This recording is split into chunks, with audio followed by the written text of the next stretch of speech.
everybody, it is Jackie, and I wanted to talk to you about Doom Patrol Episode 2. I am going to be going into full spoilers here, so spoiler alert, spoiler alert. Okay, so this episode is called Donkey Patrol, very fitting because somehow the entire town of Cloverton has been sucked into the body of this giant donkey, and you can kind of tell that Mr. Nobody is behind all of this, and unless you read the comics, you don't really know much about him. But so that's just kind of like a synopsis for like what's going on in the beginning. What were my thoughts about this episode? So right off the bat, I am absolutely loving the tone. Again, Mr. Nobody is so blunt and so politically incorrect and just says stuff that I'm just like, whoo, like I'm blunt, but like this is taking it to a whole new level, you know what I mean? So I'm like loving that tone. Just his comedic presence is amazing. Like I absolutely love Alan's work with Mr. Nobody. So right off the bat, like feeling the tone, a little weirded out and confused about the donkey thing, but I'm like, okay, like let me roll with it, like whatever, you know? So as the show progresses, basically we figure out like that this this donkey on the inside is like a portal to basically like Mr. Nobody's hell. Like he basically, whoever is inside of this donkey, he can trap them in like a hell of his own making. So we see like Elastiwoman basically like living out the life that she would have wanted, like being this like beautiful established Hollywood star, and then with Negative Man, he's like crashing in his plane, and like his lover is like bubbling and like totally being tortured, and it's not cool. And Cyborg is like reliving the horrific trauma that happened to him. And so basically like I thought there were a lot of good things about this episode, but there were a lot of bad things. So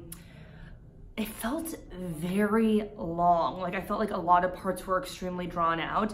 Like they bring Cyborg into play here, super excited about it. I think that Mr. Wade does an exceptional job at playing Cyborg, Vic Stone. He's got that naivete, but is still like kind of like hard and a little bit cocky. So like I like that about him. And you know, he basically has been like a lifelong friend, I guess, of Chief. Like it looks like Chief and his father like had some sort of relationship, and so he's close with Chief, and then hears about something happening in Cloverton, Ohio, and heads out there, sees that it's nothing except a donkey and Robotman, which was like super funny interaction. But okay, so I'm kind of like diverting here. Anyways, I thought that there was just a lot of filler. Like, okay, like we didn't need to see like Cyborg like saving someone from an ATM, and I know that they were trying to make the scenes with Robotman and Crazy Jane and Cyborg like kind of reveal more about like her and her personalities, but I just felt like that was super drawn out.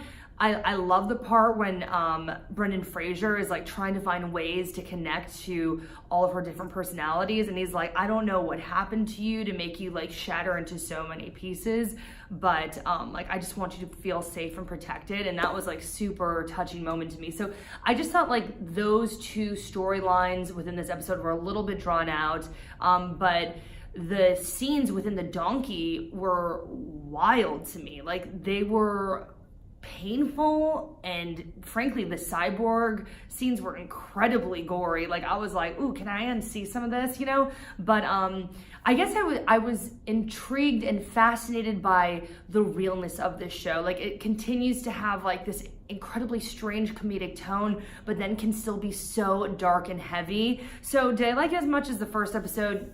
No, like the first episode was like the perfect concoction in my opinion. This one dragged a little bit.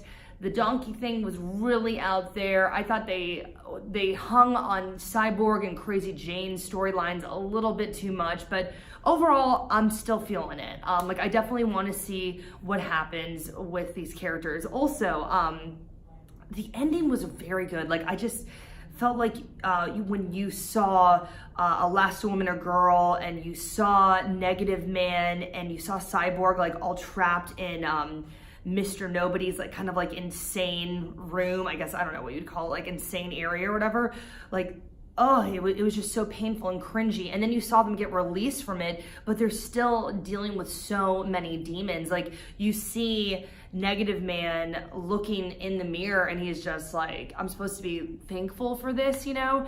But then interesting that he's starting to make peace with that negative spirit, you know, like writes him a note and is like, okay, we got to work out a plan here. So I was like, man, like, okay, like, let's see what can happen here between him and his negative spirit. And then Elastiwoman just like, oh, like, I just can't even imagine having her power, you know what I mean? You see like Cyborg's like, hey, you were a star today, and then she's like looking in the mirror and just trying to stay composed, and she's like, you are a star. And like, even like me saying that makes me like get a little bit emotional. Like, it's just you see that they're all making improvements and moving forward, and I just want to see their growth even more. So yes, I'm still on board. Y'all, I need you to talk to me in the comments here. What were you thinking about that painting at the end? Because we see Crazy Jane, and we see basically everyone in the Doom Patrol on the ground, dead, unconscious, not in a good state to say the least. And then we see Cyborg in the middle screaming, and he's holding his father. At least that's what I took it as. So it definitely left me hanging on, and in a good way. So anyways, those were my thoughts on Doom Patrol episode 2. I want to know what you think though. Make sure you tell me in the comments section, and don't forget to check out some of my other videos. I am going to be trying to do an episode reaction for Doom Patrol every Friday, so make sure you stay tuned for that. And then, you know, movie reviews and anime reviews and manga reviews all popping up in there. So anyway, see you later. Oh, and don't forget to subscribe and hit the notification bell. Ding ding. Thanks. All right, bye guys.